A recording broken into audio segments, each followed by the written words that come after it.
Shalom Bapak Ibu Saudara, saat ini kita melihat ada banyak kasus-kasus kejahatan itu yang terjadi karena hasutan atau bujukan wanita, dan ini sangat membahayakan di dalam kehidupan.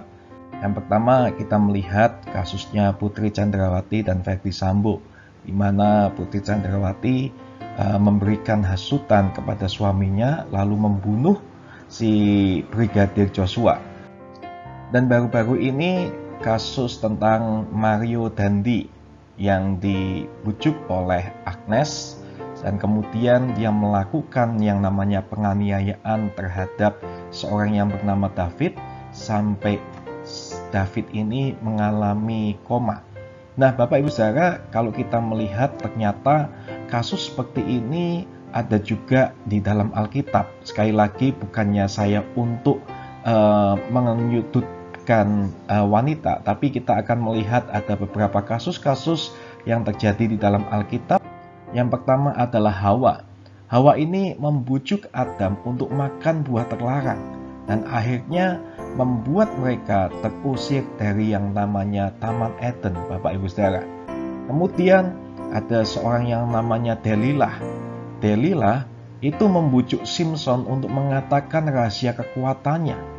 Simpson sampai beberapa kali tidak mengatakan yang sebenarnya, tetapi akhirnya Simpson pun luluh kepada Delilah.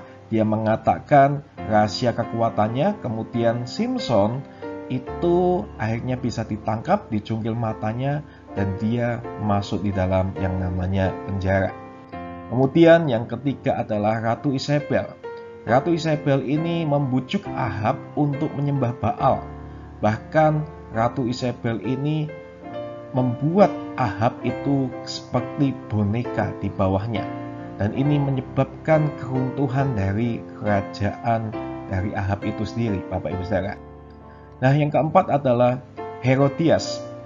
Herodias itu istri dari Herodes. Waktu itu dia dendam kepada Yohanes. Kemudian Herodias membujuk Herodes untuk memenggal kepala Yohanes. Nah, dari kisah-kisah yang ada, kita tahu bahwa si jahat itu bisa memakai siapapun untuk membujuk seseorang. Salah satunya adalah bisa memakai wanita, Bapak Ibu Saudara. Lalu apa yang harus kita lakukan? Kalau kita melihat di dalam Alkitab, kita bisa lihat di dalam 1 Tesalonika 5 ayat 21-22. Ujilah segala sesuatu dan peganglah yang baik, jauhkanlah dirimu dari segala kejahatan. Jadi yang pertama yang harus kita lakukan saat kita mendengar yang namanya informasi atau bujukan, ujilah segala sesuatunya, Bapak Ibu Saudara. Kita harus melihat dari berbagai sudut pandang, kita harus melihat dari berbagai segi yang ada, supaya kita tahu apakah yang kita dapatkan itu benar atau tidaknya, Bapak Ibu Saudara. Jadi jangan langsung untuk kita melakukan yang namanya tindakan, tapi kita harus menguji segala sesuatunya itu. Lalu yang kedua, Tuhan katakan peganglah yang baik.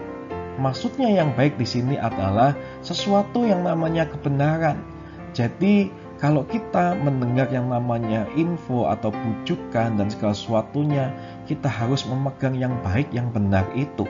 Jangan sampai kita malahan memegang sesuatu yang jahat atau yang salah, Bapak Ibu Saudara.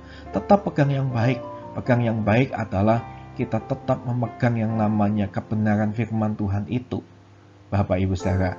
Lalu yang terakhir yang bisa kita lakukan adalah jauhkanlah dirimu dari segala kejahatan.